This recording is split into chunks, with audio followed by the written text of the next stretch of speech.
ఇంకో అంశము తెలంగాణలో సీనియర్ నాయకుడు గతంలో చాలాసార్లు ముఖ్యమంత్రి చేసినటువంటి సినీ నటుడు అని కూడా చెప్పుకోవచ్చు. సీనియర్ ఎన్టీఆర్‌కి సంబంధించి స్టాచ్యూని తెలంగాణలో పెట్టడానికి ప్రభుత్వం నుంచి కొన్ని నిర్ణయాలు తీసుకున్నట్టు తెలుస్తుంది. అది 100 అడుగుల విగ్రహం. ఎట్లా చూడొచ్చు? సరే వాళ్ళు ఈరోజు ప్రభుత్వం నిర్ణయం తీసుకున్నది అని అంటుర్రు, మనం కూడా చూస్తూ ఉన్నాం. మరి ఎన్టీ రామారావు గారు అంటే ఒక ఒక ఒక అభిమానిగా చాలా మంది అభిమానులు ఉన్నారు ఆయనకి.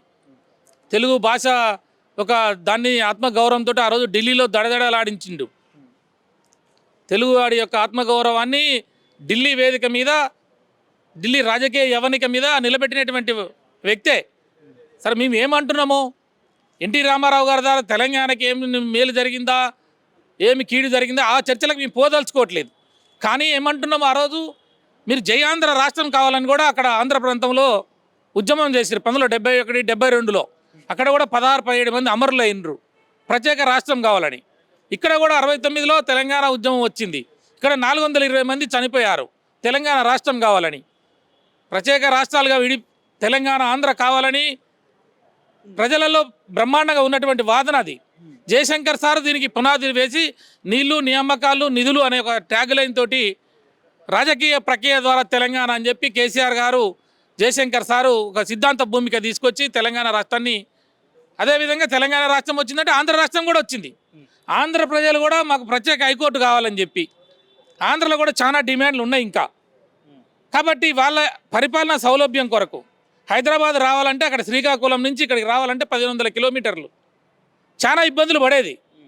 అక్కడ ఇప్పుడు వాళ్ళకి సెక్రటేరియట్ వచ్చింది, వాళ్ళకి హైకోర్టు వచ్చింది, వాళ్ళకు ఒక ముఖ్యమంత్రి వచ్చిండు. ఆ రోజు ఇప్పుడు ఇక్కడ మనం 4 కోట్లన్నా వాళ్ళు 5 కోట్లన్నా ఇప్పుడు 10 కోట్ల మంది అయ్యారు. 10 కోట్ల మందికి ఒకటే ముఖ్యమంత్రి కరెక్ట్ కాదు, ఒకటే సెక్రటేరియట్, ఒకటే హైకోర్టు అంటే నడవదు. కానీ 2 ముఖ్యమంత్రులు అయినరు, 2 అసెంబ్లీలు వచ్చినాయి, 2 సెక్రటేరియట్లు వచ్చినాయి, పరిపాలన విభాగంగా మంత్రులు వచ్చారు అన్ని డిపార్ట్మెంట్లుగా. అంటే అక్కడ ప్రజలకు కూడా సౌలభ్యం అనేది జరిగింది. అక్కడ కూడా భూముల రేట్లు పెరిగినాయి.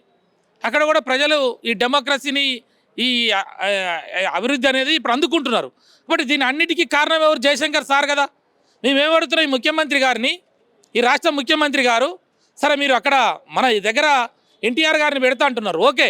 కానీ జయశంకర్ సార్ గారి విగ్రహాన్ని కూడా మీరు అమరావతిలో, విజయవాడలో చంద్రబాబు నాయుడు గారితో మాట్లాడి, అక్కడున్న డిప్యూటీ సీఎం పవన్ కళ్యాణ్ గారితో మాట్లాడి, అయ్యా ఇరు రాష్ట్రాలు ఏర్పడ్డాయి, ఇరు ముఖ్యమంత్రులు వచ్చిర్రు, ఇరు అసెంబ్లీలు వచ్చినాయి, ఇరు సెక్రటేరియట్లు వచ్చినాయి, తెలుగు ప్రజలకి 2 ముఖ్యమంత్రులు అయినారు.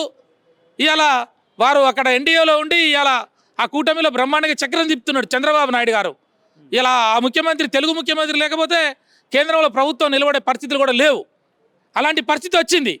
అంటే అట్లాంటి సిచ్యువేషన్ రావడానికి జయశంకర్ సారు. కాబట్టి ఈ జయశంకర్ సార్ని విగ్రహాన్ని కూడా అమరావతిలో పెట్టించే విధంగా కృషి చేయమని మేము అడుగుతూ ఉన్నాం.